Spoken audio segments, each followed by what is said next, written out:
Bien, mais écoutez, puisqu'il est 12h30 maintenant, c'est un grand plaisir pour moi et pour le CRIDAC d'accueillir aujourd'hui notre collègue du département d'histoire, Stéphane Savard, qui va nous parler de la Révolution tranquille, une nouvelle façon de réfléchir sur la Révolution tranquille. Comme d'habitude, je vois qu'il y a plus de gens qui se joignent à nous. Comme d'habitude, bon, Stéphane, tu vas nous faire une présentation d'environ une demi-heure, c'est ça? Oui. Je ne sais pas, moi j'avais prévu 45 minutes, mais Ah c'est... bah écoute, 45 minutes, moi c'est très bien, hein. Ça, sur la Révolution tranquille, je pense que personne ne se plaindra. Euh, Surtout, voilà. Et puis après, donc, ce sera suivi donc d'un échange jusqu'à environ 2 heures, jusqu'à 2 heures au maximum. D'accord? Alors, je passe la parole immédiatement donc à Stéphane. Un grand merci Stéphane d'avoir accepté notre invitation. Et puis voilà, je te cède la parole. Ça me fait grandement plaisir d'être avec vous aujourd'hui. Merci d'être présent malgré tout, hein, malgré le fait qu'on se soit couché tard dans la nuit, malgré le fait que c'est encore une fois une présentation Zoom, puis je pense qu'on est un peu tout le monde à bout du Zoom, mais quoi, on n'a pas le choix. Donc, merci d'être présent. L'objet d'étude de cette conférence aujourd'hui, puis j'ai quelques diapos PowerPoint, donc je vais tout de suite vous partager l'écran avant que je l'oublie. Vous devriez quand même de le voir comme il faut. Alors, l'objet d'étude de cette conférence, c'est l'histoire de la Révolution tranquille, une période jugée marquante pour l'histoire du Québec contemporain, une période connue de tous, mais sur laquelle les uns et les autres ne s'entendent pas, car sa définition, à mon avis, demeure floue, ses frontières restent indéfinies. Je suis à peu près certain que tout le monde ici, on s'entend pour dire que cette année, la Révolution tranquille a au moins 60 ans. Mais est-ce qu'il existe une date anniversaire? Là, je suis moins certain qu'on réussirait à avoir un consensus ici.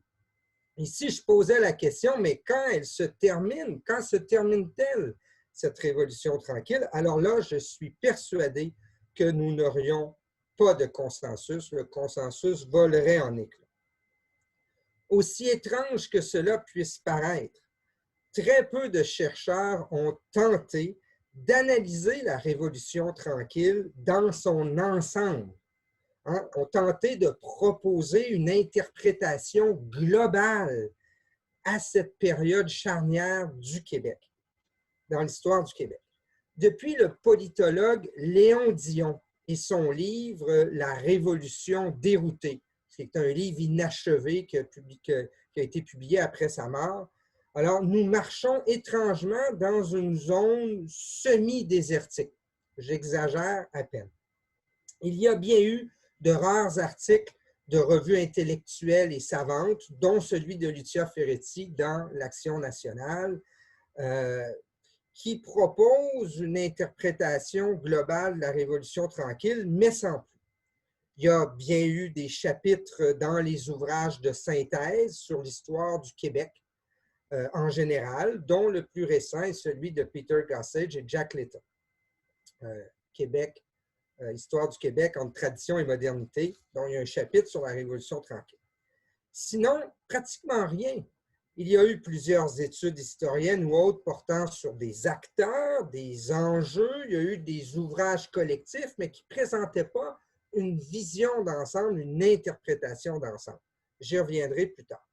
Alors, l'objectif de cette conférence est d'entamer un dialogue avec vous en proposant une nouvelle interprétation globale de la Révolution tranquille. Mais une interprétation qui ne sort pas là, des limbes, qui s'appuie quand même sur les avancements de l'historiographie. Une interprétation qui force l'élargissement du cadre temporel de la Révolution tranquille et qui oblige à tenir compte d'acteurs sociopolitiques qui n'avaient jusqu'ici pratiquement rien à voir avec la Révolution tranquille, du moins si on lisait les quelques ouvrages à ce sujet. Ces nouveaux protagonismes sont à la base de conflits et rapports de force qui ont parsemé l'histoire des années 60 et 70 au Québec et qui, dans notre esprit, ont apporté un nouveau souffle à la Révolution tranquille. Alors, l'interprétation que je vous propose vise en quelque sorte à sortir des ornières trop étroites d'une histoire politique qui s'est concentrée ou qui s'est centrée sur la politique de ces années 60 au Québec et sur les grands personnages que sont les premiers ministres, quelques ministres jugés importants et quelques grands intellectuels. Alors, cette nouvelle histoire s'appuie sur un élargissement du concept de champ politique dans une perspective d'histoire de la culture politique. Je vais y revenir. Alors, peut-être vous surprendrai-je ainsi, peut-être pas, mais pour moi et Martin Paquette, collègue et historien à l'Université Laval, avec qui je travaille sur une brève histoire de la Révolution tranquille qui devrait être publiée chez Boréal cet hiver. Alors, pour nous, la Révolution tranquille débute en 1959 et se termine en 1983. Cette période de l'histoire du Québec peut être prise comme un bloc avec une logique propre, celle où la très grande majorité des acteurs sociopolitiques québécois adhèrent à la promotion d'un projet de société organisé autour de l'État comme moteur de développement de la communauté politique. Pour eux et pour elles, ces acteurs-là, l'épanouissement individuel de chacun des citoyens passe nécessairement, à l'époque de la Révolution tranquille que je décris, par le renforcement de l'État. Un État envisagé tel qu'un instrument d'émancipation collective, un défenseur du bien commun et un bien commun qui tend à s'élargir à l'époque de la Révolution tranquille. Alors, laissez-moi le temps, avec le temps qui me reste, pour tenter de vous convaincre de cette interprétation générale et donc pour vous présenter aussi une périodisation originale de la Révolution tranquille qui découle de cette interprétation générale-là. Alors, c'est un peu l'objectif que j'ai dans les prochaines minutes.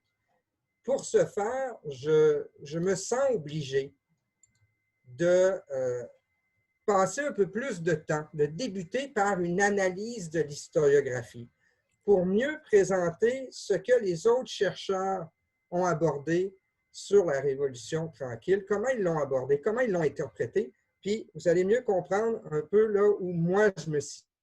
C'est la première étape.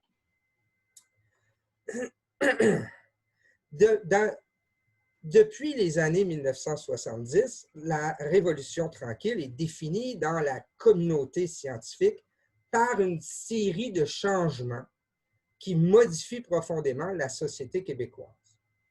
Or, la portée de ces changements ne fait pas consensus. Pour certains, dont les historiens Fernand Ouellet et Michael Beale, ça fait déjà quelques années, et dans une moindre mesure, le politologue Léon Dion, là, il faut quand même relativiser les choses dans son cas, mais quand même, pour eux, la Révolution tranquille ne symbolise rien de moins que l'entrée du Québec dans la modernité. Selon cette interprétation, puis elle est plus forte chez Fernand Ouellet et Michael Beale, selon cette interprétation, la rupture est totale avec la période antérieure, dite de grande noirceur, où les Canadiens français vivaient dans une société ayant accumulé de nombreux retards par rapport donc à l'Ontario et aux autres sociétés autour. Pour d'autres, dont les historiens Paul-André Linteau, Jacques Rouillard, Lucia Ferretti, par exemple, la Révolution tranquille se définit plutôt comme une période d'accélération des réformes politiques, économiques, sociales, culturelles, dont plusieurs s'inscrivent en continuité avec une modernité à plusieurs ramifications, dont certaines plongent leurs racines là, depuis la fin du 19e siècle. Pour certains de ces chercheurs, dont le sociologue Jean-Philippe Warren ou l'historien Michael Gauvreau, ces réformes pensées et souhaitées sont rattachées à la modernité, donc pensées et souhaitées en partie par la gauche catholique, issue du mouvement personnaliste. Alors, elle est donc pensée et souhaitée en partie par cette gauche catholique depuis les années 40 et 50. Ce qui leur fait dire, par exemple, que la Révolution tranquille, les origines de la Révolution tranquille, on peut les retrouver dans l'Église.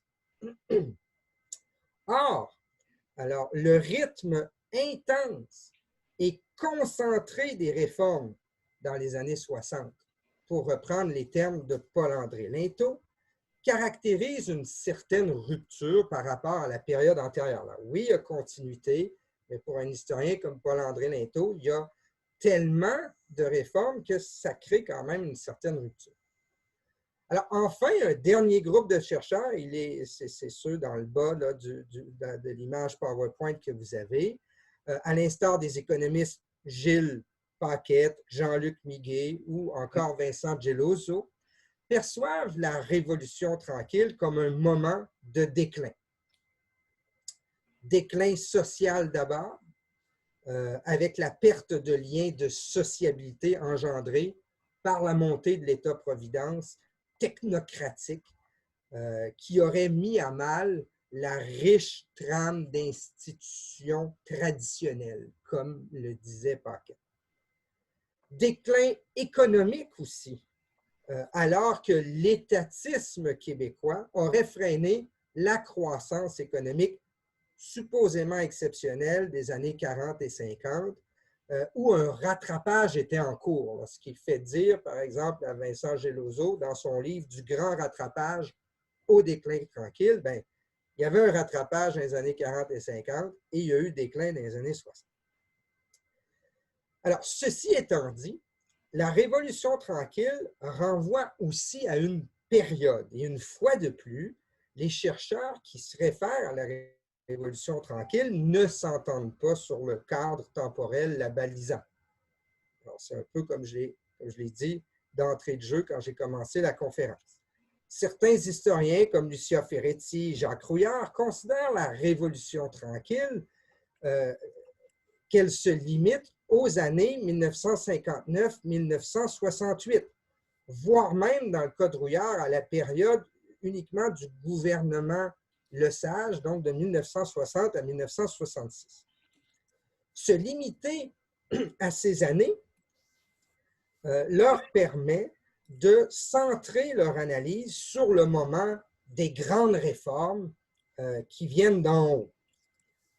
Pour d'autres chercheurs, à l'instar du politologue Léon Dion, mais aussi des historiens Paul-André Lintot, Peter Gossage, Jack Little, la Révolution tranquille se poursuit plutôt au-delà des années 60 grâce à un second souffle qu'on décrit plus ou moins puissant que le premier, qui l'a fait s'étirer jusqu'en 1976, dans le cas de Léon Dion, avec l'élection du Parti québécois, ou jusqu'en 1980, avec le référendum sur l'avenir constitutionnel du Québec. En étirant la Révolution tranquille de la sorte, ils mettent en lumière le rôle joué par la question nationale dans la définition de la Révolution tranquille. Quant à lui, l'historien Ramsey Cook considère que c'est plutôt la crise économique du début des années 80 qui vient mettre un terme à la Révolution tranquille, contribuant ainsi à mettre à mal l'État-providence québécois. Et vous allez voir que je suis assez influencé par la vision de Ramsey. Alors qu'il soit partisan d'une révolution tranquille courte ou longue, la plupart des chercheurs ont braqué leur regard sur des acteurs bien précis, les membres des élites politiques et intellectuelles qui ont entamé les réformes à la barre de l'État québécois en construction dans les années 60. Depuis les années 80, de nombreuses études se sont penchées sur les principales idéologies et réformes proposées donc par un petit groupe d'acteurs que sont les premiers ministres et ministres les plus connus des cabinets Lesage, Johnson, Bourassa et parfois Lévesque. Ils ont notamment fait l'objet, ces individus, ces premiers ministres, ces ministres importants, ont fait l'objet de colloques et d'ouvrages collectifs dans la série là, que probablement tout le monde connaît, des leaders du Québec contemporain, notamment sous les initiatives de Robert Comeau, entre autres, mais aussi de d'autres chercheurs. D'autres chercheurs ont porté le regard sur les partis politiques, leur évolution, leur stratégie de communication, leur principale idéologie. Souvent, donc, dans l'optique d'analyser dans ces partis politiques-là, donc, les idées des grands personnages, donc des chefs de parti, etc. Certaines études en histoire intellectuelle se sont aussi attardées aux idées mises de l'avant par un nombre plutôt restreint d'intellectuels, de penseurs québécois, qui ont publié dans différentes revues, mais c'est souvent les mêmes revues qui reviennent, l'Action nationale, Cité libre beaucoup, Parti pris, naturellement. Parfois un peu moins, mais il y a quand même Maintenant, par exemple, qui a aussi été analysé dernièrement. Alors, l'ensemble de ces études produites depuis les années 80 considère donc la Révolution tranquille comme le produit de la pensée et des actions d'une élite politique et intellectuelle. Cette conception de la Révolution tranquille par et pour le haut offre une analyse plutôt limitée des phénomènes qui ont cours au Québec dans les années 60 et 70. Une analyse s'appuyant sur une conception restreinte de l'histoire politique, comme je l'ai mentionné au début de la conférence.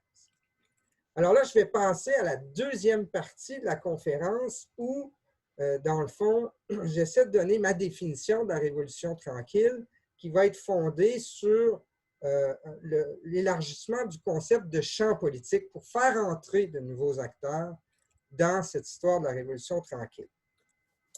Alors, et puis pour ce faire, naturellement, je vais m'appuyer sur des travaux qui sont faits peut-être depuis une vingtaine d'années, qui ne proposent pas donc une analyse globale de la Révolution tranquille, mais qui analysent des petites parties.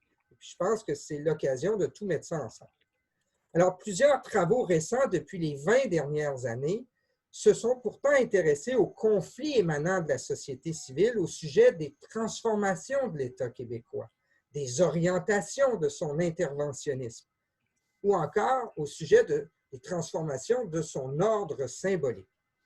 Ce sont des travaux en histoire de la culture politique, en histoire sociale, en histoire culturelle, en histoire des idées, qui ne proposent pas une interprétation globale, comme je le disais, de la Révolution tranquille, mais qui étudient diverses manifestations de la prise de parole citoyenne dans les années 60 et 70. Ces travaux s'intéressent aux mouvements sociaux, entre autres. Influencés par l'historiographie canadienne, nord-américaine aussi, ayant porté son regard sur la période des 60s. Un nombre grandissant d'historiennes et d'historiens au Québec ont étudié les acteurs syndicaux, féministes, nationalistes ou encore étudiants. Je donnerai ici 3 exemples. Le livre de Marcel Martel et Martin Paquette, Langue et politique au Québec et au Canada, qui s'est intéressé aux idées et aux stratégies exercées par ces groupes de pression qui ont milité activement en faveur de l'unilinguisme français au Québec entre le début des années 60 et 1977 avec la Charte. Le deuxième exemple est le livre de Sean Mills, Contester l'Empire, qui a analysé les idées de décolonisation et autres qui ont circulé dans les groupes nationalistes, antiracistes, féministes et syndicalistes dans le Montréal, dans le Montréal que l'on connaît, donc entre 1963 et 1973. Le dernier exemple, puis j'aurais pu en prendre d'autres, mais c'est le livre de Jean-Philippe Warren, Une douce anarchie, qui décortique le discours et le militantisme des étudiants québécois à la fin des années 60 et qui l'inscrit dans un courant international. Ces nouvelles études laissent donc entrevoir qu'un nombre beaucoup plus grand de protagonismes conçoivent, selon diverses modalités et variantes, donc qu'ils conçoivent l'État québécois comme un vecteur de mobilisation collective. Nouvelle interprétation de la Révolution tranquille doit donc tenir compte de ces acteurs, car ceux-ci tentent d'influencer les responsables politiques dans leur définition du bien commun, et ces nouveaux protagonistes sont parfois à l'origine de certaines réformes. Alors, comment donc proposer une interprétation de la Révolution tranquille qui tienne compte de ces acteurs qui pensent l'État et qui tentent d'orienter ses interventions? La réponse, selon nous, se trouve dans l'élargissement du champ politique.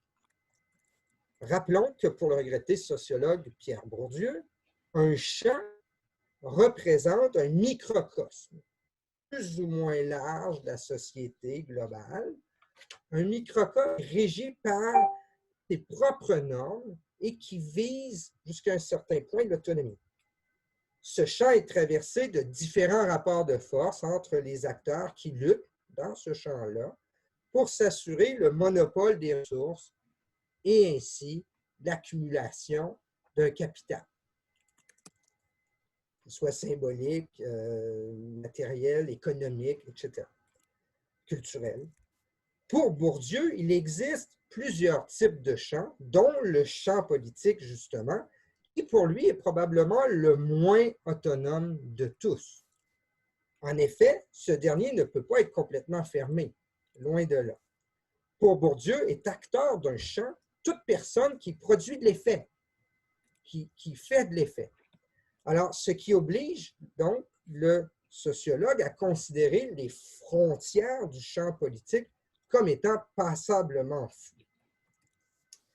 En s'appuyant sur ces réflexions de Pierre Bourdieu, mais aussi sur celles de Léon Dion, qui nommait les choses un peu différemment, ou encore plus récemment de Jean-Philippe Warren, qui a mis l'éclairage sur cette conception du champ politique de Bourdieu, il est ainsi possible de concevoir un champ politique élargi, composé de 3 cercles concentriques.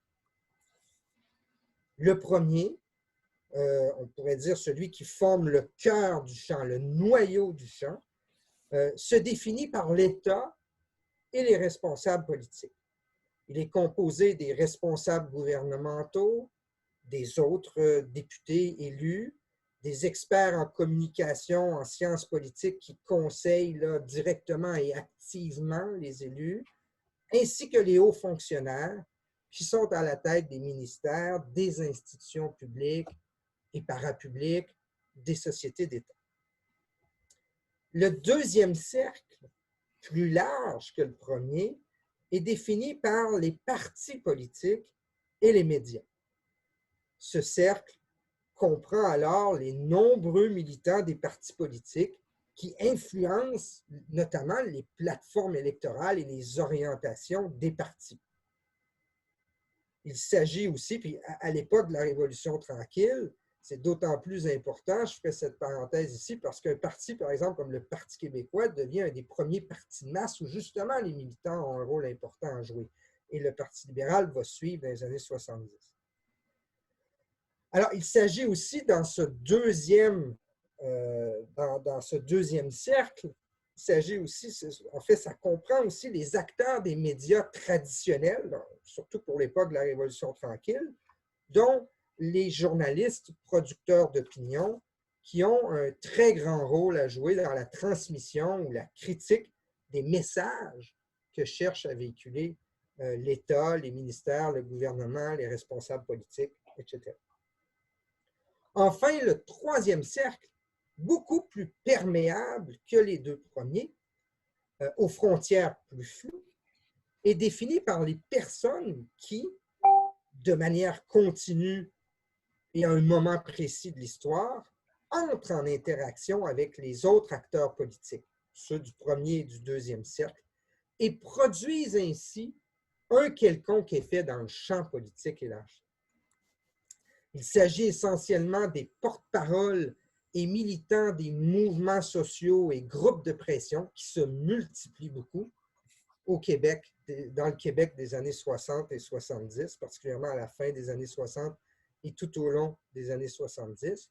Mais il s'agit aussi des citoyens engagés qui produisent des mémoires, se présentent aux audiences publiques, scandent des slogans dans la rue. Ainsi donc, en rendant visibles les nombreux porte-paroles et militants actifs qui interviennent dans le champ politique élargi pour faire pression sur les élus, l'histoire de la Révolution tranquille s'enrichit, selon nous, de nouveaux enjeux de société qui ont marqué les années 60 et 70. La lutte aux inégalités dans les rapports sociaux de sexe, par exemple. La reconnaissance des droits ancestraux et des cultures autochtones, autre exemple. La revendication aussi d'un pouvoir autochtone. Le respect de l'environnement et des écosystèmes, particulièrement ceux du Nord. Les enjeux linguistiques et d'immigration. La revendication d'un pouvoir étudiant, d'un droit de cogestion.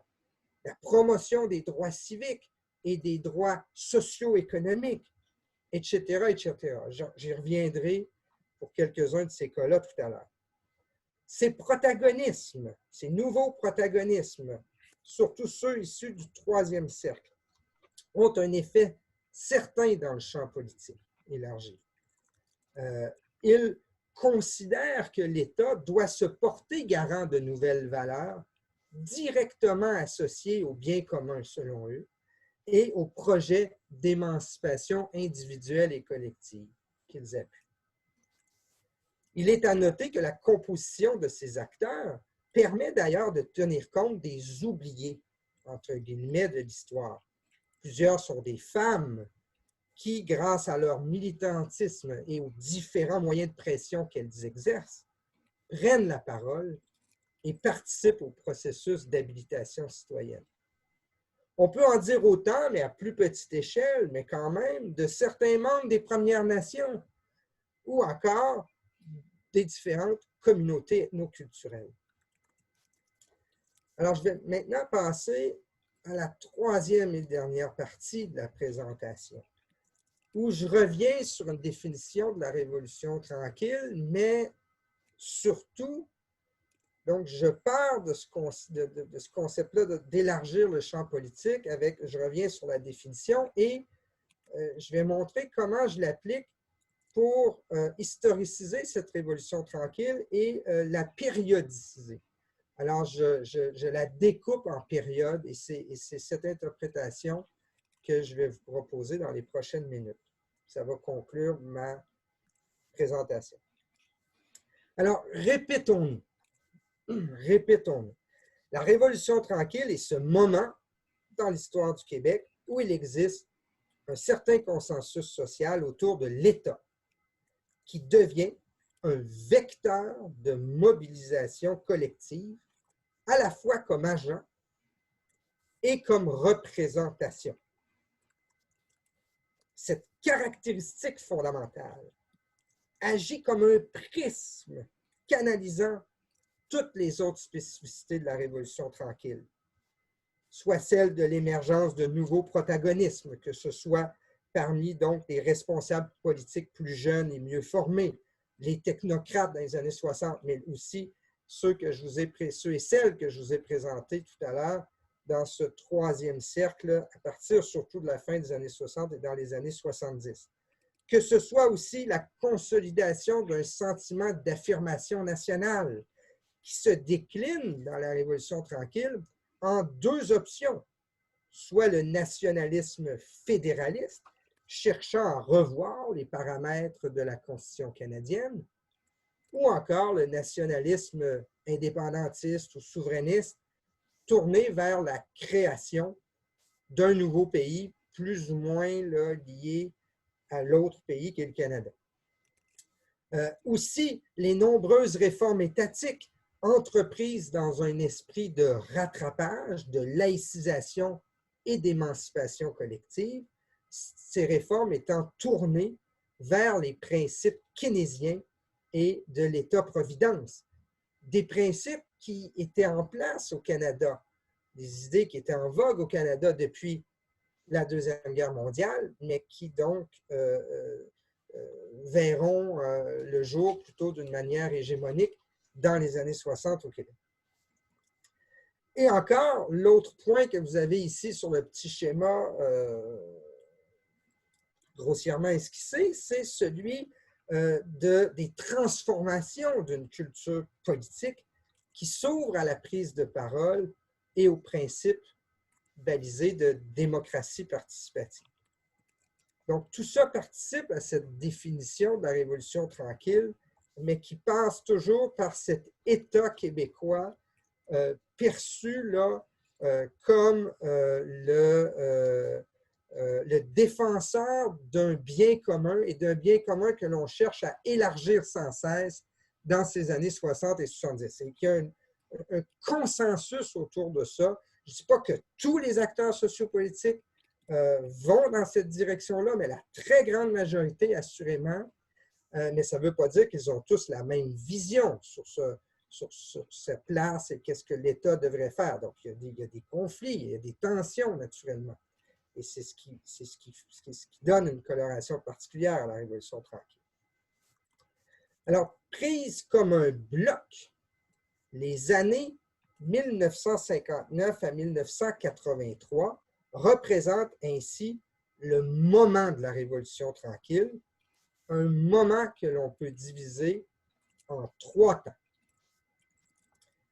La première période, celle de 1959 à 1971, de la mort de Duplessis au lancement du projet de la baie James, cette période symbolise le temps du rattrapage par des grandes réformes lancées pour la plupart dans un mouvement du haut vers le bas. La mort du chef ouvre la voie à tous ceux et celles qui, minoritaires jusqu'alors, souhaitent faire de l'État québécois un vecteur de mobilisation collective et le promoteur d'un bien commun fortement élargi. Le programme politique du Parti libéral du Québec, inspiré du document Pour une politique, rédigé par Georges-Émile Lapalme en 1959, acquiert alors, à la mort de Duplessis, toute son importance, toute sa pertinence. Entre 1959 et 1971, les réformes politiques, économiques, sociales et culturelles sont lancées pour la plupart donc dans un mouvement du haut vers le bas, comme je le disais, c'est-à-dire des responsables politiques et des technocrates vers les citoyens dont la majorité décide d'embrasser les changements proposés.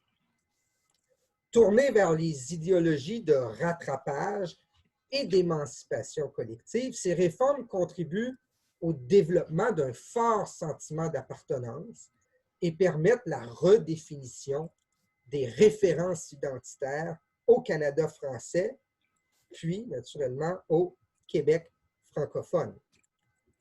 Précisons un fait, toutefois. Le relatif consensus autour de la création d'un État québécois interventionniste et providentialiste au sein des différents acteurs de la société civile, ce relatif consensus au sein des acteurs n'émerge pas de manière subite avec l'élection du 22 juin 1960.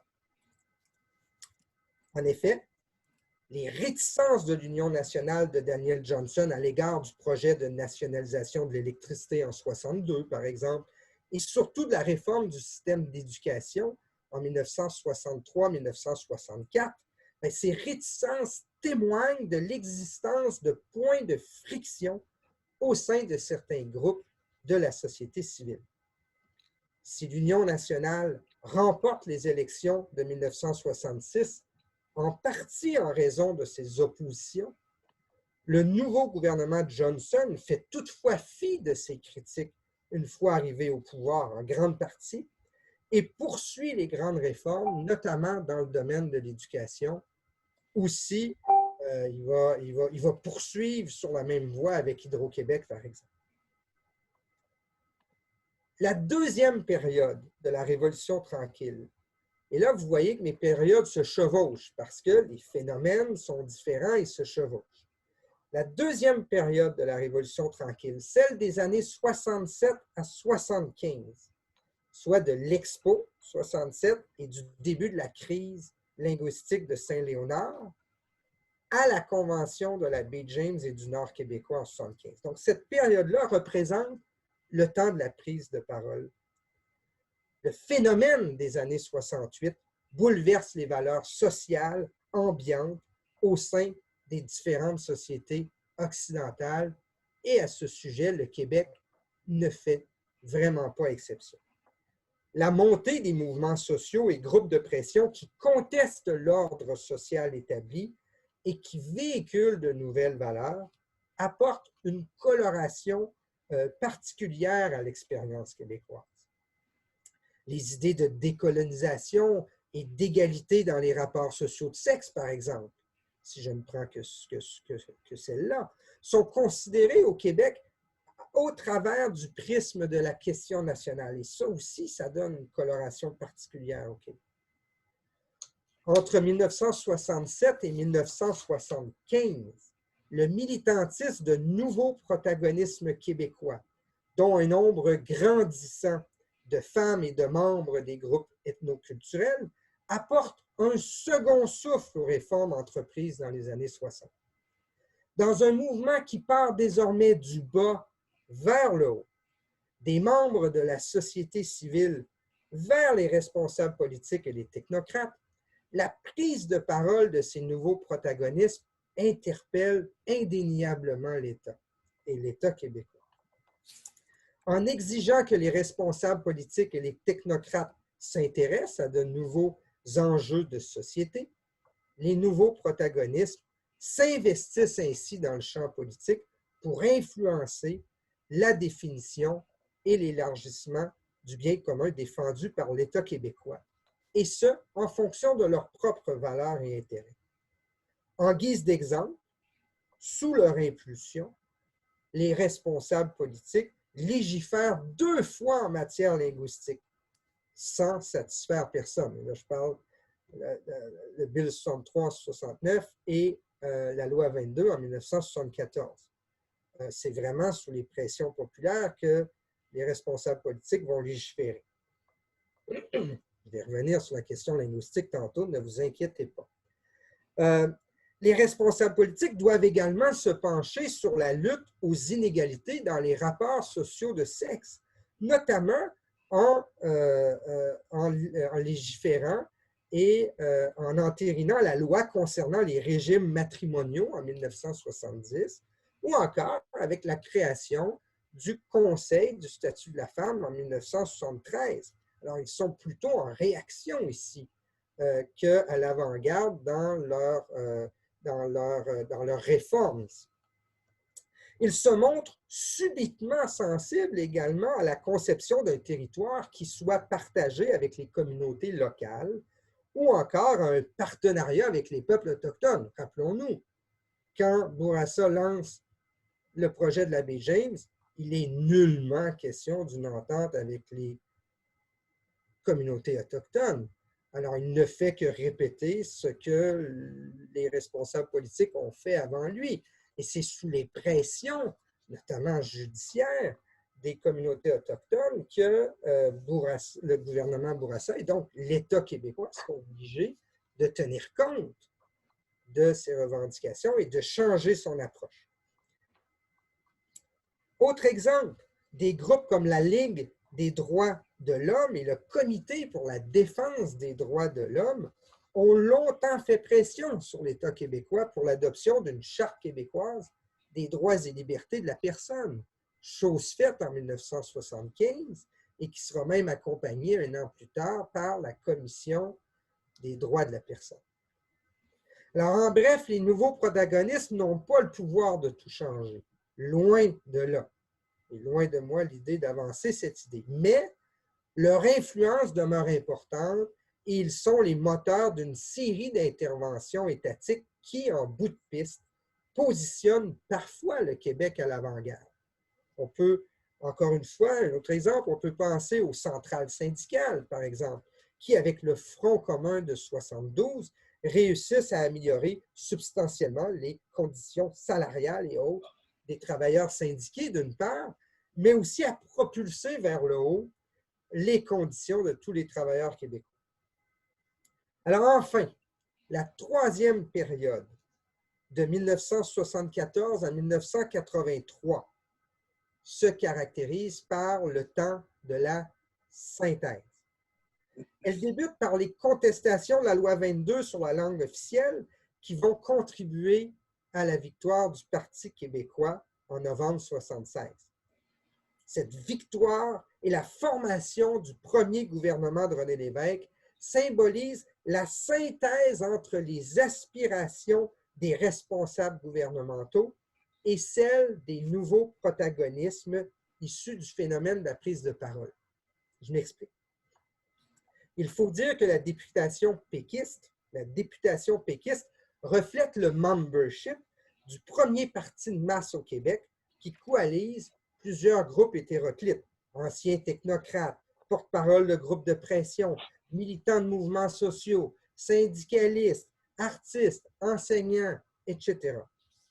Entre 1974 et 1983, le Parti québécois et surtout le gouvernement Lévesque donnent un troisième et dernier souffle à la Révolution tranquille en réalisant la rencontre entre le mouvement du haut vers le bas et celui du bas vers le haut, ce qu'on appelle la synthèse.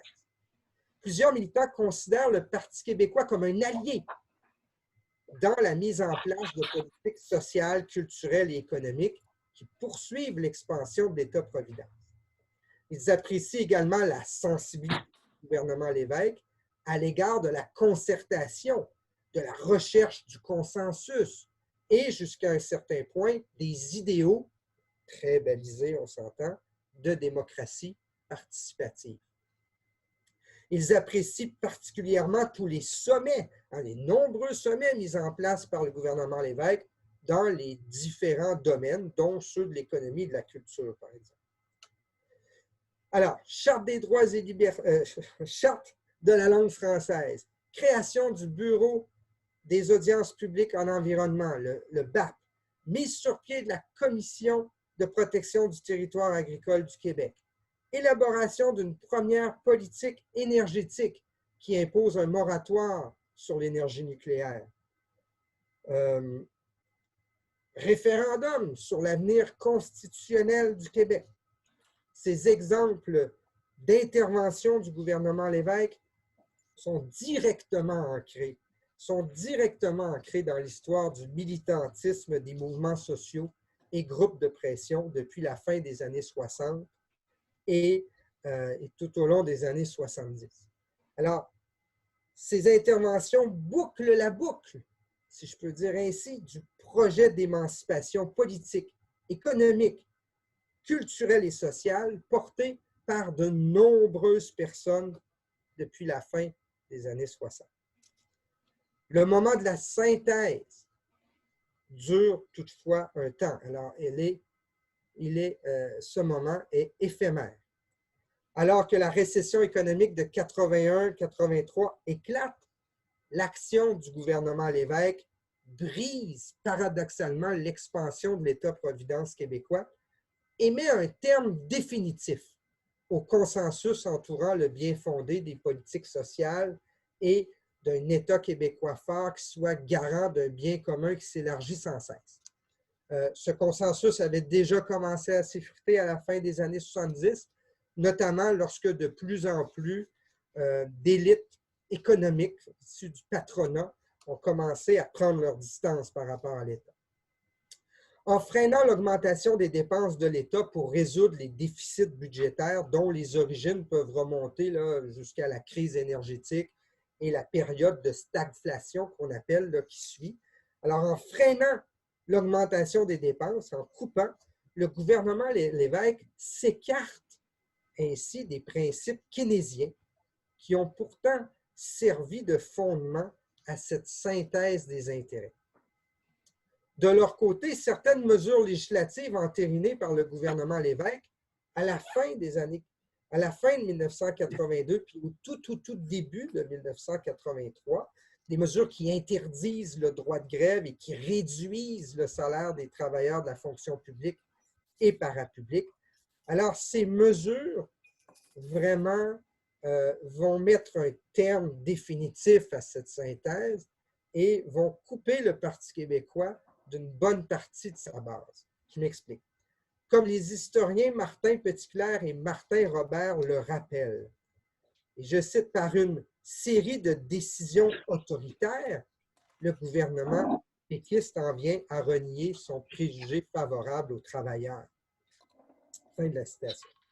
Les principes néolibéraux alors en vogue aux États-Unis, de Ronald Reagan ou encore en Grande-Bretagne sous Margaret Thatcher, ces principes néolibéraux influencent donc les actions du gouvernement Lévesque et participent à la fin d'une époque. Ils encouragent également le Parti libéral du Québec à revoir les principes qui l'animent, dirigés de nouveau par Robert Bourassa à partir d'octobre 1983. Il avait quitté, hein, c'était Claude Ryan, il revient. Le Parti libéral du Québec adopte en partie le credo néolibéral, notamment en plaidant pour une série de déréglementations des marchés ou encore en mettant sur pied des privatisations de quelques sociétés d'État après son élection en 1985. Alors, conclusion. Puis je vous remercie là, de votre attention. Conclusion. La Révolution tranquille n'est pas le produit des seules actions de quelques grands personnages.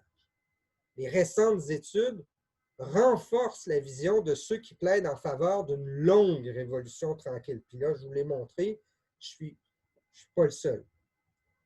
Mais cette longue-là, elle n'était pas claire. Je propose une balise.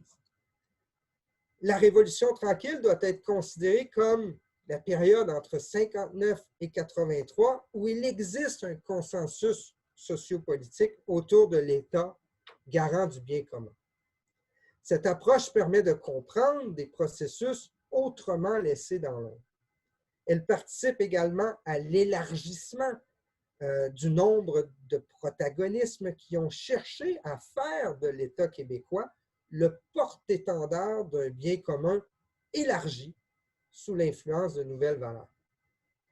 La prise de parole et les transformations de la culture politique font partie de l'histoire de la Révolution tranquille, une histoire que je juge inspirante, particulièrement de nos jours pour la suite des choses au Québec. Je vous remercie de votre attention. Bien, merci beaucoup Stéphane de cet exposé vraiment très riche. Je ne sais pas si quelqu'un veut lancer le bal. C'est d'ailleurs Victor Reyes-Bruno qui va prendre les tours de parole. Alors, manifestez-vous. On vous invite à lever la main. Dans Zoom, c'est plus facile, mais je vois déjà que M. Bourgault a une question, donc peut-être on peut commencer par vous. Ouais, si quelqu'un veut lancer le bal, je peux bien le faire. Moi, j'aurais d'abord, un premier commentaire, je trouve ça extrêmement intéressant et très inspirant, comme tu le dis, Stéphane, à la fin, cette nouvelle façon de penser la Révolution tranquille autrement qu'à partir des grands personnages et des grands événements. Je pense que ça rejoint, d'ailleurs, tout à fait, m'intéresse moi aussi. J'aurais deux questions. Une par rapport à ton schéma des cercles. Sur une vision élargie du champ politique. Ma question, c'est est-ce que tu hiérarchises véritablement le deuxième et le troisième champ? Ou parce que la question que je me pose, c'est est-ce que certains acteurs, tout au moins je pense entre autres aux centrales syndicales ou à d'autres, du troisième champ, n'ont pas, tout au moins dans certaines périodes, un impact aussi grand, sinon plus grand, auprès du premier cercle, des décideurs politiques et des stratèges, etc., que les acteurs qu'on retrouve dans les partis politiques, par exemple, ou les leaders d'opinion. Je me demande si tout en étant tout à fait d'accord avec toi qu'il y a ces différents niveaux d'acteurs, est-ce que l'importance relative du troisième champ n'est pas, tout au moins dans certaines périodes, beaucoup plus grande que l'importance relative par exemple, des militants des partis politiques, voire même des leaders d'opinion. Je pense, entre autres, à l'exemple que tu as donné sur l'impact des grandes centrales syndicales dans les fronts communs. C'est certain que ces acteurs-là me semblent plus puissants dans leur influence que d'autres types d'acteurs qui sont dans le deuxième. Ça, c'est ma première question. Je ne sais pas si tu veux que j'enchaîne les deux puis répondre ensuite ou comment. Oui, ben, le deuxième, et par rapport à la périodisation, évidemment, ben, évidemment, dans le sens que ce qui m'intéresse, moi, beaucoup, c'est la période que tu situes dans le troisième champ, donc les années 70-90. Par rapport à la question de la prise de parole des groupes, je suis assez à l'aise, je suis très à l'aise avec l'idée que tu démarres le deuxième temps dans les années 67-68 parce qu'on sent véritablement là une différence, me semble-t-il, dans la participation des différents acteurs sociaux qui étaient antérieurement moins présents sur dans le champ politique. Mais le fait que tu arrêtes en 75 la deuxième période et en 83 la troisième période, le troisième temps, même s'il se chevauche, moi, ça me questionne. Parce que je n'ai pas de misère, autrement dit, je comprends assez bien le raisonnement qui t'amène à situer les débuts des trois balises de début. Mais j'ai un petit peu plus de misère avec pourquoi, après 75, par exemple, tu considères que la prise de parole des groupes est moins importante, alors que, selon moi, elle se continue largement durant les années qui vont au moins jusqu'à le début des années 90. Et 83, on pourra en discuter plus longuement de 83, c'était la notion de virage néolibéral du Parti québécois qui, moi, me questionne, ce qui est tout à fait vrai dans le champ des relations de travail, me semble moins vrai dans d'autres dimensions de politique sociale. Mais c'est surtout la partie là, est-ce que pour toi, la balise 1975 met vraiment fin à la prise de parole, qui est pourtant, me semble-t-il, très importante sous les deux premiers, ou tout au moins certainement sous le premier gouvernement Lévesque. Alors, c'est mes deux interrogations. Merci. Merci, Gilles. Pour la première question-commentaire au sujet des cercles, il est vrai que certains acteurs, et à mon avis, il se peut très bien que certains acteurs politiques, donc qui produisent de l'effet dans le champ politique, puissent passer d'un cercle à l'autre. Et je pense que tu as mis le doigt sur un exemple très important. Les syndicats, les acteurs syndicaux, particulièrement là, les leaders syndicaux, eux s'approchent du pouvoir parfois, surtout en période de concertation. Sous le gouvernement René Lévesque, il y a plein de sommets où il y a cette idée de concertation. Certains ont parlé d'un néo-corporatisme, mais aussi à l'époque de Jean Lesage, avec le Conseil d'orientation économique, on met à la table des responsables politiques, des hauts fonctionnaires, des acteurs syndicaux et des acteurs du patronat. Et c'est là où certains individus pourraient glisser d'un cercle à l'autre, à mon avis. Et puis peut-être que j'aurais pu mieux le définir, ce deuxième cercle, plus près du pouvoir là, du pouvoir dans l'action, là, des responsables politiques. Et là, c'est pas vrai que c'est juste les militants qui peuvent influencer sur les grandes orientations du parti et parfois du gouvernement. Mais on voit bien aussi qu'un parti politique, une fois au pouvoir, qui forme un gouvernement, parfois les militants du parti n'ont pas d'emprise sur les décisions de ce gouvernement-là. Et donc, je pense qu'effectivement, des acteurs comme les acteurs syndicaux, les acteurs du patronat, sont des acteurs qui pourraient glisser d'un cercle à l'autre ici. Je pense que tu as mis le doigt sur un excellent point ici. Pour ce qui est de la période, si tu as compris qu'après 75, il n'y a plus de prise de parole, c'est que je me suis mal exprimé alors. Pour moi, après 1975, la prise de parole, elle est toujours présente, de manière très importante. Et c'est pour ça que j'ai parlé de la synthèse. C'est que la prise de parole citoyenne va rejoindre les responsables politiques.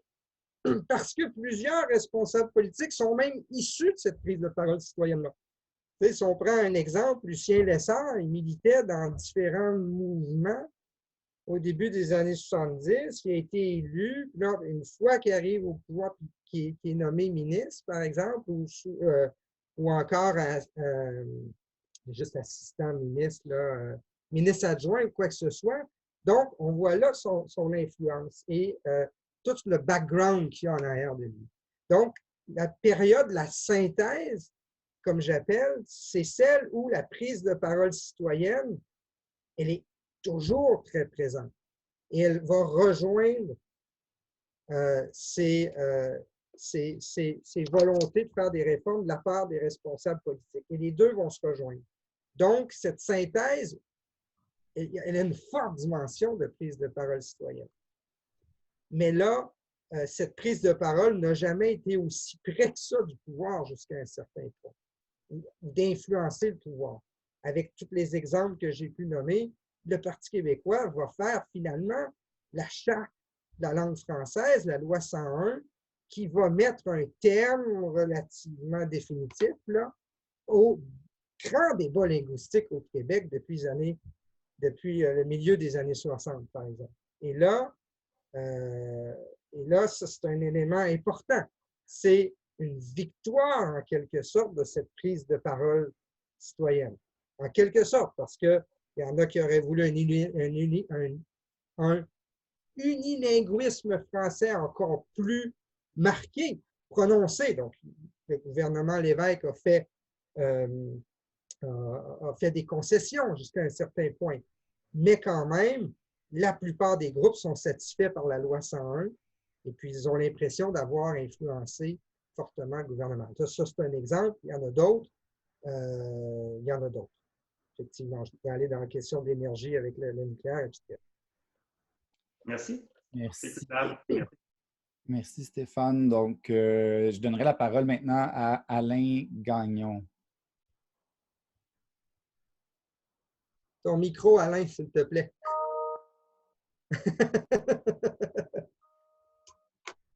Bonjour Stéphane, c'est toujours très intéressant de t'entendre et de nous permettre de retourner un peu sur la Révolution tranquille. Il me semble qu'il y a deux sujets dans ton propos. À la fois, tu nous parles de la Révolution tranquille, du moins la périodisation que tu nous proposes, puis tu nous parles de la prise de parole citoyenne. J'ai l'impression que vraiment, ce qui t'intéresse, toi, c'est la prise de parole citoyenne qui débute à la fin des années 50 et qui se achève près au milieu des années 80. Moi, je pense que s'il faut traiter de la Révolution tranquille, il faudrait remonter un peu avant 1960. Le travail qui était fait, et Jacques Beauchemin est avec nous aujourd'hui, par Beauchemin, Bourque, Duchâtel, sur la société libérale du Plessis, déjà, il y avait, on inscrivait la Révolution tranquille, on inscrivait les acteurs qui allaient la prendre en charge, et c'était pas... bon, mais toi, je sais que tu veux nous permettre de faire intervenir de nouveaux protagonistes, mais je ne suis pas certain qu'il y a tant de nouveaux protagonistes que ça qui se présentent. L'idée de nous faire comprendre la Révolution tranquille du bas vers le haut vient jeter un voile important sur ce qui se passe vraiment dans la transformation du Québec, parce que les grandes réformes, elles sont portées par le corporatisme libéral, puis elles sont portées par les commissions d'enquête au Québec. Donc, en mettant l'accent sur les acteurs, les nouveaux protagonistes dont tu nous parles, ça vient cacher cette grande dimension-là où les acteurs syndicaux, la grande entreprise, l'État québécois se concertent pour faire advenir la Révolution tranquille, qui est essentiellement une économie à libérer, comme dirait Maurice Saint-Germain. Alors, comment s'y prendre? La grande Révolution tranquille, c'est ça, c'est la nationalisation poursuivie d'Hydro-Québec, c'est les sociétés d'État, mais essentiellement, c'est une économie qu'on veut libérer. Et on y parvient en partie, et veut pas, quand on arrive au début des années 80, c'est l'avènement du Québec Inc. Et le Québec Inc., dans le rêve de ceux qui portaient le projet de la Révolution tranquille, probablement c'est ça qu'ils voulaient faire advenir aussi. Donc là, on arrive à la coalition des forces, mais je dirais que on donne la parole citoyenne dans la mesure où ça vient valider, favoriser la prise de décision qui est souhaitée par l'État québécois. Mais pour le reste, il n'y a pas beaucoup d'acteurs de la politique québécoise qui cherchent cette mobilisation citoyenne. Elle est plutôt secondaire, je dirais, dans l'analyse qu'on doit avoir de la Révolution tranquille. Ce serait mon commentaire principal.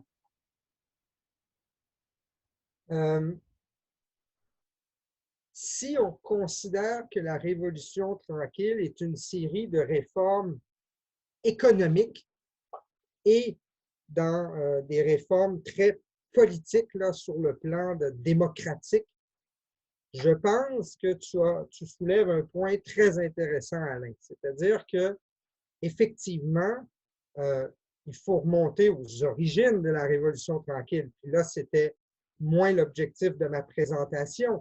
Mais qu'est-ce qui fait en sorte que des réformes puissent arriver du haut vers le bas, donc, et qu'un parti comme le Parti libéral réussit à prendre le pouvoir en 1960, c'est qu'effectivement, à un moment de l'histoire, donc en 58-59 particulièrement, les opposants au régime de Maurice Duplessis. Là, je dirais pas que que ce sont tous les gens qui représentent le grand capital, là, loin de là, puis on le voit d'ailleurs dans le débat en 1962 sur la nationalisation de l'électricité. Il y en a qui appuient le Parti de l'Union nationale de Johnson, là. Mais il est clair que avec la mort, particulièrement aussi avec la mort de Maurice Duplessis, le Parti libéral devient cette coalition, un peu comme tu dis, mais qu'on voyait aussi au sein des réformistes dans les années 50. Et là, l'arrivée de Lesage va aider à fédérer tout ce monde-là aussi, la mort de Duplessis, naturellement. Et c'est pour ça que pour une politique devient très importante aussi pour fédérer tous ces réformistes-là, et notamment aussi des acteurs syndicaux. Alors, ça fait quand même quelques années que des syndicats parlaient aussi de la nationalisation de l'électricité. Donc, c'est clair que l'arrivée du gouvernement Lesage au pouvoir, ils ne partent pas de rien, là. Ce sont effectivement, c'est une coalition. Celle-ci va s'effriter, c'est peut-être pas le bon terme, mais elle va frapper le mur d'une nouvelle prise de parole citoyenne qui, pour moi, va apporter des changements. Et là, l'État a un rôle très important à jouer aussi, mais là, plutôt sur le plan social, des politiques sociales, justement, des politiques culturelles. Et là, c'est toute ma deuxième période de la Révolution tranquille, de 67 à 75, et en partie la troisième période. Mais il est clair que, par exemple, dans le domaine économique, le gouvernement, l'évêque, va aller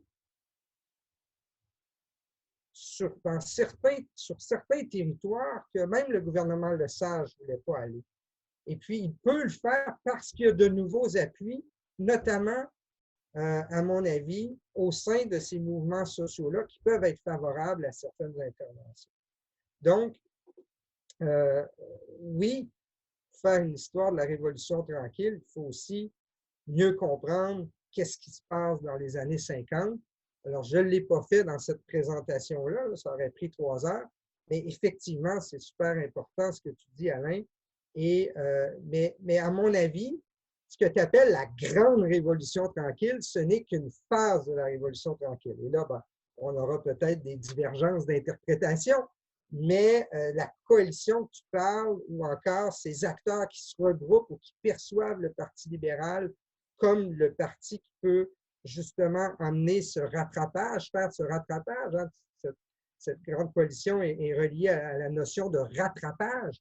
Bien, à la fin des années 60, début des années 70, on n'est plus dans cette dimension de rattrapage. On veut aller plus loin sous l'influence de bien des groupes, bien des mouvements sociaux, notamment donc sur le plan d'enjeux qui n'apparaissaient pas au début des années 60 et, à mon avis, qui font en sorte que la Révolution tranquille se poursuit. Donc, sur le plan linguistique, sur le plan de la gestion aussi, de la question de l'immigration, sur le plan de la question environnementale. Ce sont des questions qui parcourent bien des sociétés, mais au Québec, elles vont avoir une dimension particulière et elles vont donner, à mon avis, un deuxième souffle à la Révolution tranquille, une tête peut-être plus culturelle et sociale ici, quoique dans le domaine économique, l'évêque va être aussi capable d'aller plus loin que ce que la grande Révolution tranquille, comme tu appelles, Alain, a fait au début des années 60. Alain, est-ce que tu voulais enchaîner ou est-ce qu'il y a quelqu'un d'autre? Non, j'apprécie beaucoup le commentaire de Stéphane. Merci, Stéphane. Donc, on vous invite à lever la main dans Zoom ou sinon à prendre la parole. Là. Pour l'instant, il n'y a pas de tour de questions demandées. Il y a Jacques Beauchemin, Victor. OK, parfait. Donc, M. Beauchemin, c'est à vous. Alors, bonjour tout le monde. Merci Stéphane pour cet exposé qui est très intéressant. Je pense qu'on a besoin de périodisation comme celle que tu proposes, parce que c'est vrai qu'il y a tout un débat autour de la Révolution tranquille sur son étendue. Et ça ne fait pas de tort d'avoir quelqu'un qui fait un effort de systématisation un peu. Au moins, ça nous permet d'avoir une base de discussion commune, d'autant plus que ta périodisation est loin d'être inintéressante ou infondée. Je pense que tu as bien montré comment on pouvait séparer ces choses-là. J'aimerais t'entendre, moi, sur le rapport entre le premier cercle, celui qu'on considère, comme tu le dis très exactement, en général, comme une espèce de noyau dur, de centre névralgique de la Révolution tranquille, et le troisième cercle, celui des citoyens, l'action citoyenne. Celui qui correspond aussi à la prise de parole. Hein. C'est là qu'elle se fait. Et là, je reviens un petit peu sur ce que Alain vient de dire. Et pas dans la perspective de défendre ce noyau dur, ce premier cercle stato-technocratique, mais pour essayer de bien comprendre son rôle. Alors, Alain semble dire que c'est quand même à partir de ce noyau premier, si on veut, ou essentiel, que se déploie ensuite la Révolution tranquille telle que tu l'as décrit. Et toi, tu te dis, mais il ne faudrait pas oublier non plus qu'il y a d'autres acteurs, comme ceux du troisième cercle, qui vont finir par prendre beaucoup de place, puis en quelque sorte redessiner le programme de la Révolution tranquille à partir de leurs propres préoccupations. Mais est-ce qu'on ne pourrait pas dire que ces acteurs sociaux qui vont effectivement émerger dans la deuxième moitié des années 60, tu l'as bien montré, ne sont pas eux-mêmes les enfants ou le résultat de l'activité du premier cercle. C'est-à-dire que l'État-providence engendre des nouveaux acteurs sociaux. Ici, comme partout ailleurs, hein, tout ce qu'on appelle les mouvements sociaux, ce sont des enfants de l'État-providence. Pourquoi? Parce que l'État-providence, en s'ouvrant au droit social, en destinant à chacun des politiques spécifiques, appelle à lui la revendication. Hein? De nouveaux acteurs se présentent à lui en quête de reconnaissance, en quête de façon d'obtenir quelque chose de lui. Et il y a une parole citoyenne qui effectivement émerge, mais dans ce troisième cercle. Mais est-ce qu'au fond, c'est la question, est-ce qu'au fond, ce troisième cercle, ces nouveaux citoyens émergents, ne sont pas le résultat, j'allais dire mécanique, ça serait trop fort, mais le résultat attendu du déploiement d'un État-providence qui crée une attente sociale, qui crée des besoins et qui est, à un moment donné, qui est pris avec ce mouvement du bas vers le haut, comme tu l'as bien expliqué, qui doit gérer. Et autrement dit, c'est peut-être deux dynamiques qui sont plus reliées qu'on le pense. C'est-à-dire qu'il y a peut-être une espèce de détermination en dernière instance du premier noyau, du premier cercle, qui est celui de l'État, en fait, et de sa forme providentialiste dans ce cas-là.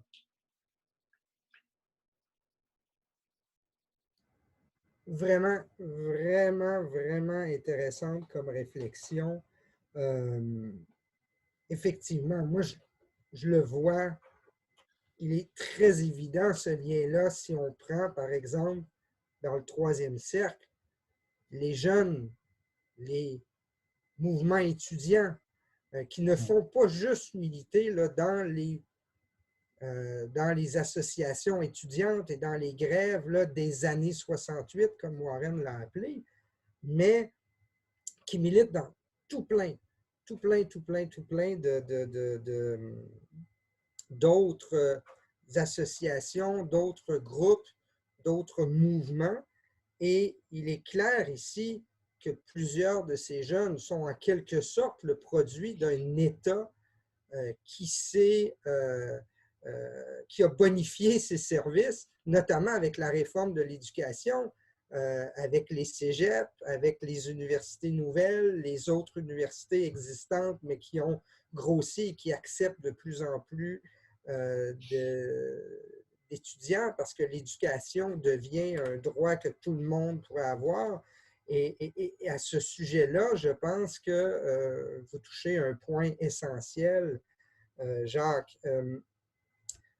D'autres protagonistes méritent, à mon avis, une plus ample réflexion pour voir si vraiment ils sont vraiment le produit là, de cette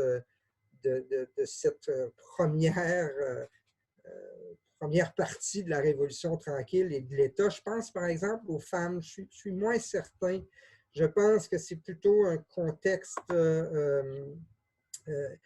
contexte économique des Trente Glorieuses, un contexte socio-culturel, mais nord-américain en général, qui fait que les femmes, au milieu et à la fin des années 60, vont prendre la parole et vont militer de manière, donc pas toutes les femmes, mais plusieurs vont militer dans différents groupes et seront visibles, vont prendre leur place de plus en plus. Et là, à brûle pour point comme ça, je serais moins enclin, mais peut-être que j'ai tort, là, et je pense que ça mérite une plus grande réflexion, mais j'ai l'impression qu'ici, il y a d'autres phénomènes plus importants qui sont en jeu que plutôt le simple produit là, de l'État québécois qui a étendu ses ramifications, à mon avis. J'offrirais soit comme réponse comme ça, mais c'est vraiment, j'ai pris d'excellentes notes parce que je pense que c'est vraiment essentiel ce que tu viens de dire là, Jean. Merci pour ta réponse, c'est très clair. Effectivement, le mouvement des femmes pose le problème de manière plus vaste. Hein?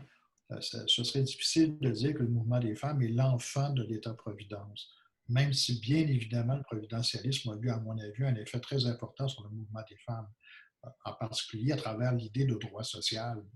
Mais c'est vrai que c'est un mouvement qui, au fond, plonge ses racines plus profondément, même dans la société libérale précédente, là, avec les suffragettes et tout ça. Il faudrait voir un peu la même chose aussi avec, par exemple, les peuples autochtones et les leaders autochtones. Bon, c'est sûr qu'au Québec aussi, le Québec s'inscrit dans un contexte canadien, hein, donc il faut aussi toujours remettre ça. Et dans le contexte canadien, justement, l'État-providence est là depuis la Deuxième Guerre, donc effectivement, il y a peut-être là aussi un produit de l'État-providence canadien et non pas juste d'un État interventionniste québécois du début des années 60. Donc, je pense qu'il y a ça aussi qu'il faut remettre en perspective. Ouais. Dominique a demandé la parole, donc ça serait à son tour. Oui, attendez. Est-ce que Dominique est calme? Oui, c'est elle. Tu vas fermer ton micro, Dominique. Ah, je pensais que je l'avais ouvert. Bon, très bien, tout va bien. Merci Stéphane pour ton exposé. Je me demandais justement comment est-ce que tu tu vois, tu places la Révolution tranquille au Québec par rapport à des événements qui ont lieu en Europe au même moment. Et comment est-ce que ta périodisation affecte cette comparaison qu'on fait parfois avec d'autres, avec ce qui se passe ailleurs dans le monde à la même époque?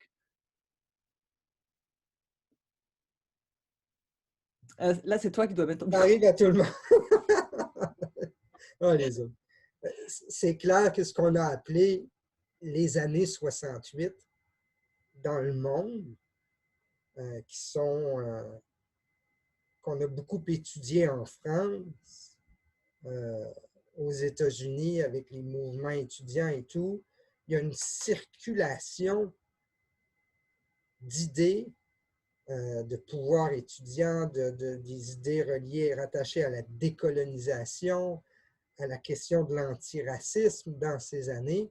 Et le Québec s'inscrit dans le contexte, justement, nord-américain, certainement, occidental, assurément, même si le terme occidental, là, il faut le prendre avec parcimonie, mais même mondial, international. Et c'est sûr que c'est pas de manière innocente que je propose l'année 1967 avec l'Expo.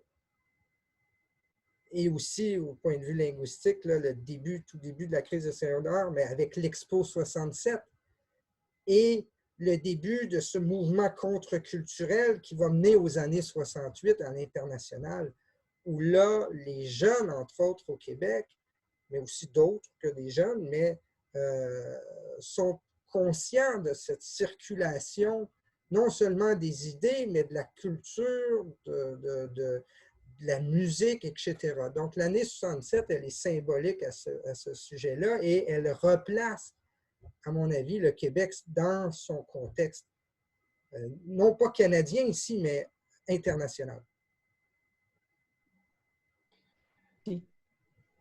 Donc, il reste un peu moins d'une quinzaine de minutes. J'inviterais les gens à poser leurs questions maintenant. On pourrait prendre un tour de parole, donc prendre une ou deux questions, renvoyer la balle à Stéphane.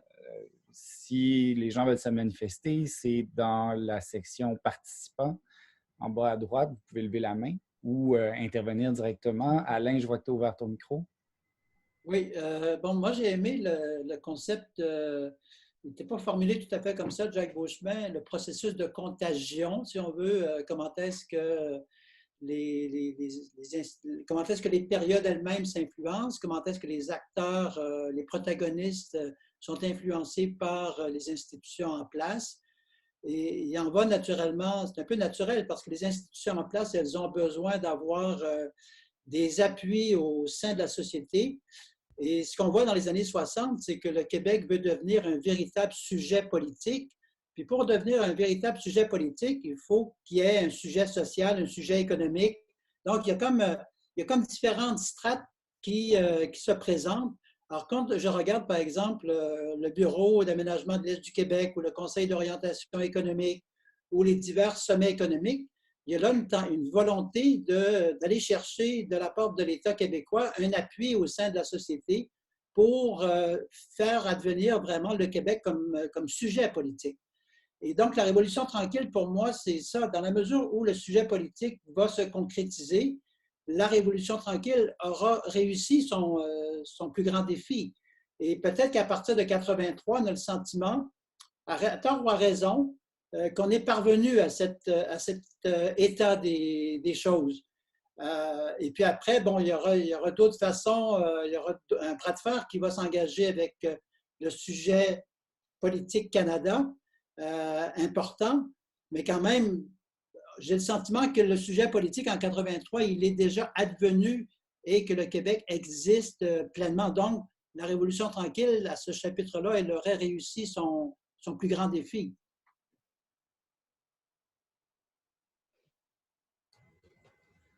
Oui, un autre excellent point soulevé au sujet, c'est vrai que je ne parle pas de cette idée d'avènement du sujet politique, mais clairement, je vois les liens entre ce que Jacques a dit, entre ce que tu viens de dire, Alain, et puis, oui, assurément.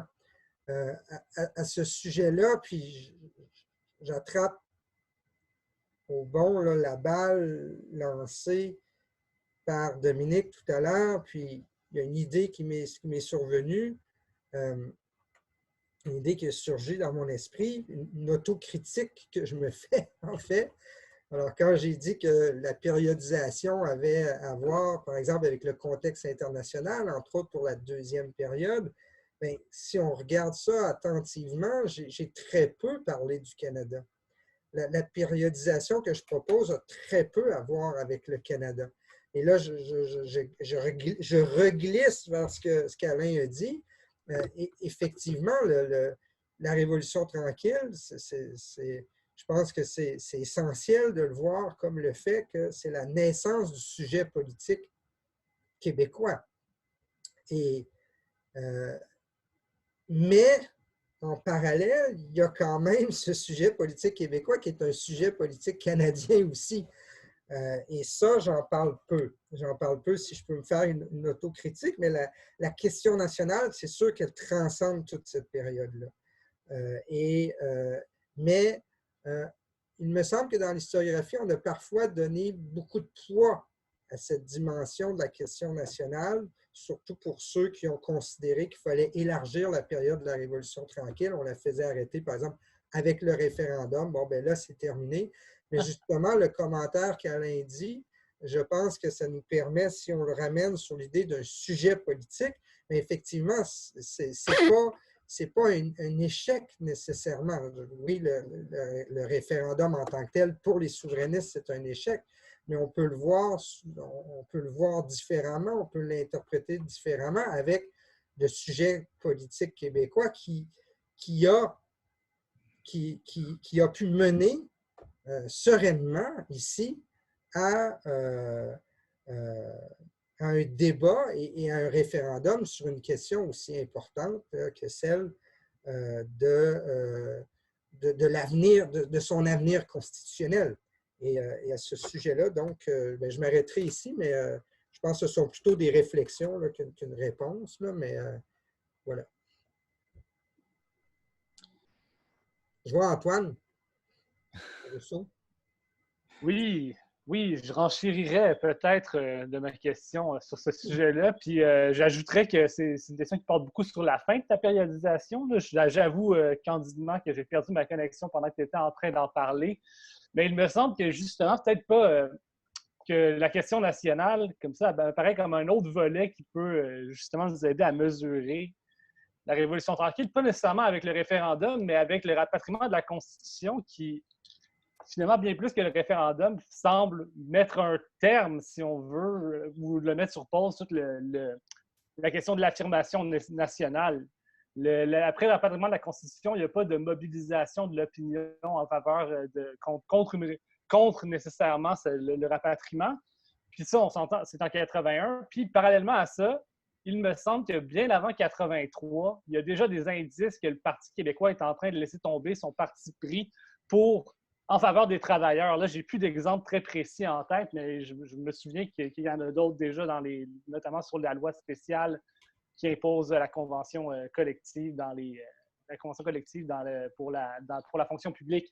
Donc, ce que je me demande, c'est vraiment, je voudrais t'entendre plus sur justement la fin en 83, peut-être plus qu'en 81, parce qu'il me semble que pour moi, autant tu as mis l'emphase sur la question économique de l'État, mais il me semble qu'il faudrait aussi considérer la question nationale, justement, puis à cet égard-là, le rapatriement de la Constitution semble bien plus.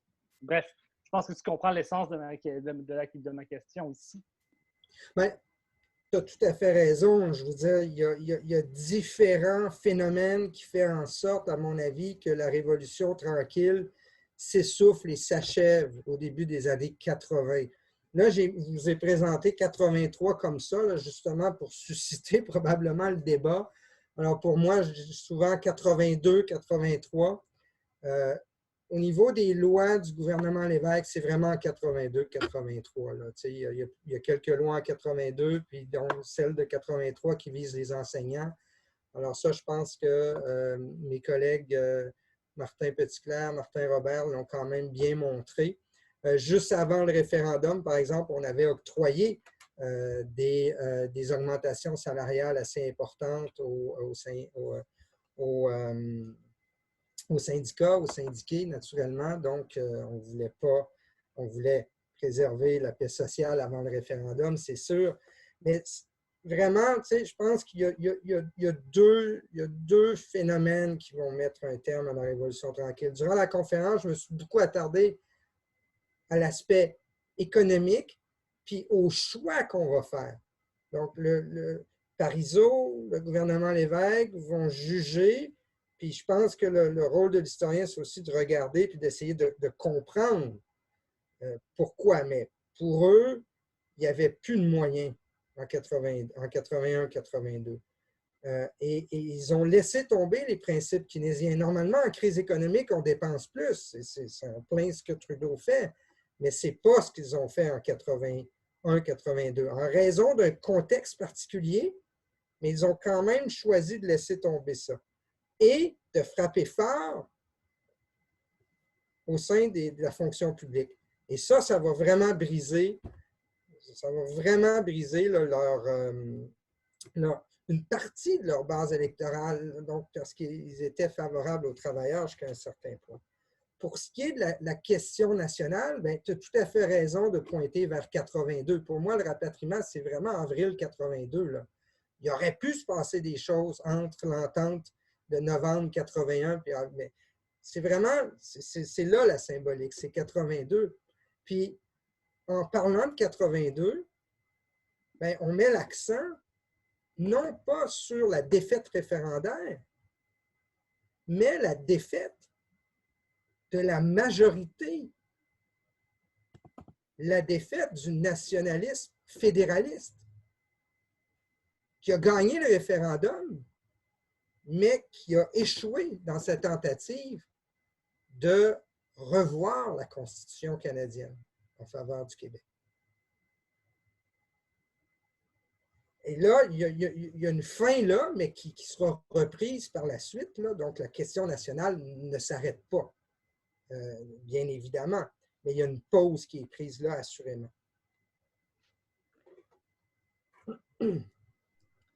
On n'a pas d'autres demandes de prise de parole. Je ne vois pas d'autres questions.